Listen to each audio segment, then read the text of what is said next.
Hello students.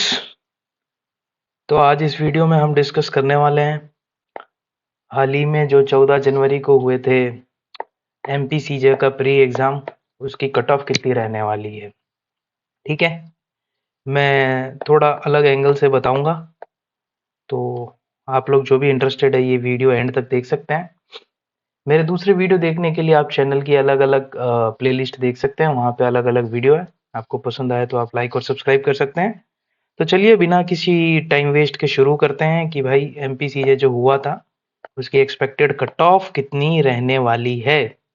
तो आइए देखते हैं। हाँ, तो एमपीसीजे प्री 2023 एक्सपेक्टेड कट ऑफ। अब देखो, ये जानने से पहले आप ये लोग देख लो। Level of paper no doubt difficult था। अगर कोई कहता है कि नहीं, कुछ बच्चे होते हैं ना कॉन्फिडेंस, जो मतलब मैं किसी को क्रिटिसाइज नहीं कर रहा, जो एग्जाम से दे करके निकलते हैं और दूसरों को डराने के लिए कहते हैं अरे पेपर तो बहुत इजी था, हमने तो सारे कर लिए, ये वो फलाना ढीमका। ठीक है, हो सकता है कुछ बच्चों को मॉडरेट भी लगाओ, लेकिन अगर देखा जाए to be very honest, paper का लेवल जो कंपैरेटिवली एमपी का पेपर आता है ना, वो मॉडरेट, इजी टू मॉडरेट आता है। ठीक है, इस बार पेपर का लेवल डिफिकल्ट तो था, मानो या ना मानो, डिफिकल्ट तो था। अब देखते हैं टोटल एप्लीकेशन। भाई 35,000 से ज्यादा बच्चों ने फॉर्म भरे थे। ठीक, पहले तो ये कम था, जब रिट अलाउ नहीं हुई थी तब तो बहुत कम थे। बाद में ये टोटल आखिरी के दिनों में जब अलाउ किया था तब ये कुछ 35,000 प्लस पहुंच गए। अब देखो, मैं इस पेपर में आपको दो कट ऑफ बताने वाला हूँ। ठीक है, एक ये रिट वाले स्टूडेंट्स में उनको गिर रहा हूं जो पहले प्री रिट, मुझे लिखना चाहिए था यहाँ पे, जो पहले जो फर्स्ट एलिजिबिलिटी क्राइटेरिया था, पहले तो यही था ना। ठीक है, तो ये यहाँ पे मैं प्री रिट लिखना, मैं यहाँ पे प्री लिखना चाहिए था मुझे, जो पहले वाले बच्चे उनकी बात ये होगी। अब देखो, अगर अब अपन सीधा आते हैं कट ऑफ पर, इधर उधर की बात नहीं। ठीक है, अब देखो, अगर जो स्टूडेंट्स की जो रिट लगी थी बाद में और स्टूडेंट्स को अलाउ कर दिया था जिनके पास ये क्राइटेरिया नहीं था, अगर उनको मिला करके कट ऑफ आई, तब देखो कितनी कट ऑफ रहने वाली है। तब तो यूआर की अनरिजर्व्ड की मेरे ख्याल से कट ऑफ रहनी चाहिए 112 से 115 के बीच में।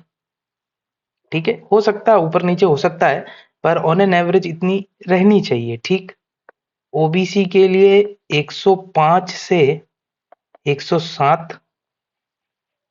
ठीक है, एसटी भाई बंधु, एससी भाई बंधुओं के लिए 100 से लेकर के 102, और एसटी भाई बंधुओं के लिए 98 से लेकर के 100। ऐसा मेरा अनुमान है। ठीक है साहब, क्योंकि मानो नहीं मानो पेपर डिफिकल्ट था, लेवल ऑफ कंपटीशन भी आजकल बहुत ज्यादा है। तो अगर वो रिट वाले स्टूडेंट्स अलाउ हो गए, तब इतनी तो आप जनरल कैटेगरी में, तो आप यूआर में तो इतनी तो एक्सपेक्ट करके चलो। हो सकता है कि ये 110 111 भी हो सकता है।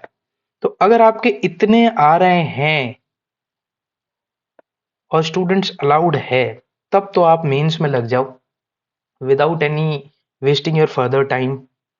नहीं तो मेंस में प्रॉब्लम हो सकती है। ठीक है, देखो ये बात तो हो गई स्टूडेंट्स की। अब मान लो जो रिट थी वो अलाउ नहीं होती है। ठीक है, तब क्या, तब क्या कट ऑफ रहेगी इनकी, यूआर, ओबीसी, एससी, एसटी।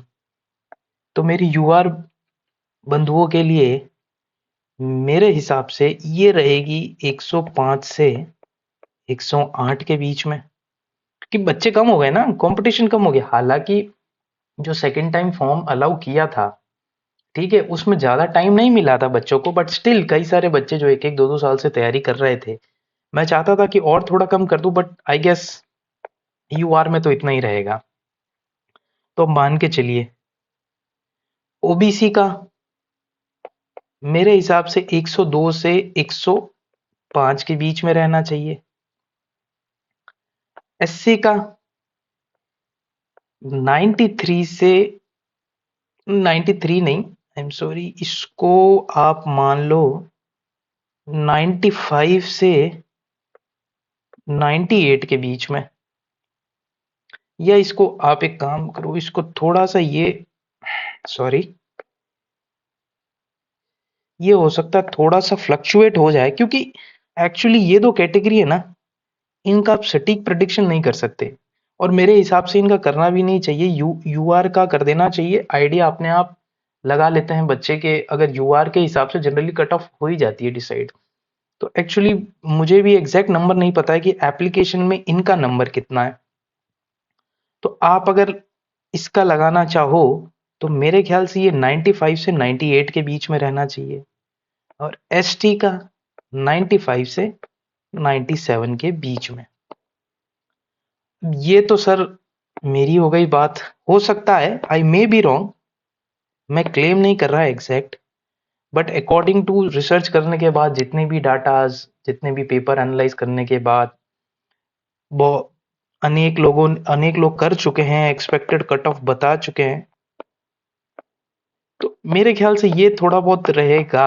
तो आप लोगों के, अगर आप इस कैटेगरी में फॉल कर रहे हैं ये वाली, और इसमें अगर इतने आ रहे हैं, तो मेरा भाई मेंस की तैयारी शुरू करो, रुको मत, हो सकता है आप लेट हो जाओ। ठीक है, तो आज के वीडियो यहीं मैं समाप्त करता हूँ। आई होप आपके लिए ये वीडियो यूजफुल रहा हो। Till then, thank you.